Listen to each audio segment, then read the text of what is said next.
What's going on, everybody? Welcome back to another video. Today we are going to be covering the stocks we are watching this week headed into 2021.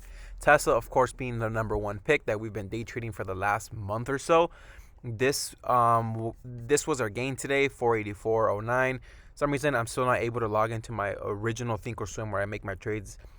It's not letting me open up my MacBook. I trade on my PC, so it lets me log in on the paper trading account. No, we're not up 227,000, but I can show you guys the charts and what I think that'll happen tomorrow. So it does the job. Before we get into the video, if you guys can, make sure you guys leave a like on the video, leave a comment of your thoughts of these new highs, of the new stimulus bill that they're gonna vote on Monday. I have my little sticky notes on here.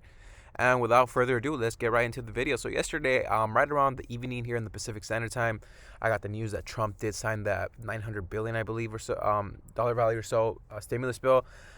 He did sign it, but there's also more news coming out that the House is going to vote for 2K checks on Monday. Also, I think I saw Biden on Twitter that he was in favor of 2K checks.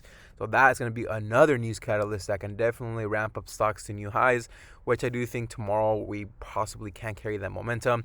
Tesla was a little bit on the laggy side today. This is why I usually take into consideration. This is our free chat, by the way. It's the first thing down below. Check that out. Also, if you haven't had a chance to check out the new Webull link we have below, you get 2 free stocks if you sign up. So this was 12:30 here in the Pacific, wherein I thought Tesla was going to pull back. Tesla holding by a hair right before it was about to close, and it did pull back. So I take into consideration the last hour or so of Tesla, of the trading day, and that kind of gives me a signal of what's to come. Even last Thursday, when it was a short day, we had this hold right around the 660s before we gapped up today to the 680s, and as soon as it started having some trouble cracking to new highs, I kind of had a feeling, man, this could possibly come down 660s and hold there. And it officially did come down, and I was right, and I just started buying the dips. So tomorrow, if Tesla dips down to my trend line here at the $0.50 mark, whole number right here, 650, I'm going to be buying. Assuming it's going to bounce off 650s and still continue that momentum upward. Also, we'll talk about Apple, which has been completely killing it after they announced they're going to be hopping in the EV market. I believe it's 2024, which is a couple years away, but not too far out, and that news is still carrying it to new highs, possibly tomorrow all-time highs. So if we dip down to 650s, you guys know me, I'm going to be scalping and adding to my position.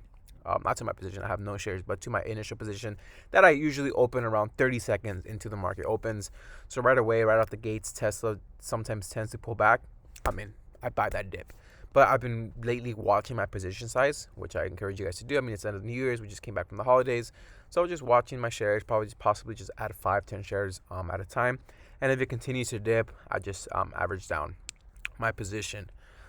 So that's that on Tesla. Apple, I'm not jumping into the hype, guys. Today I had another massive rally. And just based off the looks of the daily, we're not so far from these new highs. So congrats to you guys that bought the dips back here in September, early October. I know we were going to buy a dip, but from the looks of it, we thought it possibly could come down, and these news catalysts are just ramping them up. So I'll let Apple do its thing.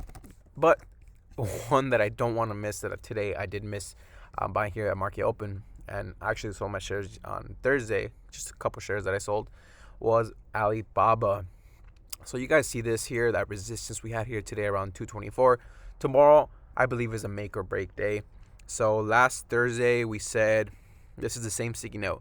Baba hit with antitrust. They got hit by China, and I put oversold panic after it nearly started dropping super fast, super hard. It gapped down, and I really didn't know how far we could come down. And someone said that the low was going to be 211 that day, and then for now it is. So tomorrow, either we come down and retest the 214s. I won't buy a 214 because if we do retest that 214 level, there's like an 80% chance that's going to come down possibly to 211. And then from there to that whole number at 200. On the flip side, we kind of got this bump here in the market open because I said let the settlement over the week, let the sentiment over the weekend settle. And let this be oversold on most of the traders watch this, which here I am putting on my oversold watch this. Because on the flip side, if we break past 225, there's that potential we could come up to 230s. 230s is the EMA on the 4-hour. Here it is, 231 around that level. And I think we can come, let me pull this up, proper time frame, to at least the 240s. That's where initially gap down. So we have that gap to close and possibly even jump back to the 250s. So just that room alone is a decent margin for me to lock in some decent profits. So I hold no shares in Alibaba just yet. I'm going to be very patient and wait to see tomorrow what happens. Can we break past 225s and ramp back up to 230s, maybe even 240s this week? Or are we going to gravitate back to the whole number at 200? So yeah, guys, that's pretty much it. Keeping the watch list super short and simple like always. Laser-like focus. Another reason I was watching the Alibaba run here market open, but keep in mind I'm also trying to day trade Tesla on the side, so that kind of conflicts each other. That's pretty much it, guys. Make sure you guys leave a like on the video, subscribe to the channel, leave a comment below with what your thoughts are on the overall market, with what you're trading, your watch list. I'll throw in my 2 cents. Also, any questions down below, first link in the description is our Discord. Thank you guys, and I'll see you tomorrow. Take care.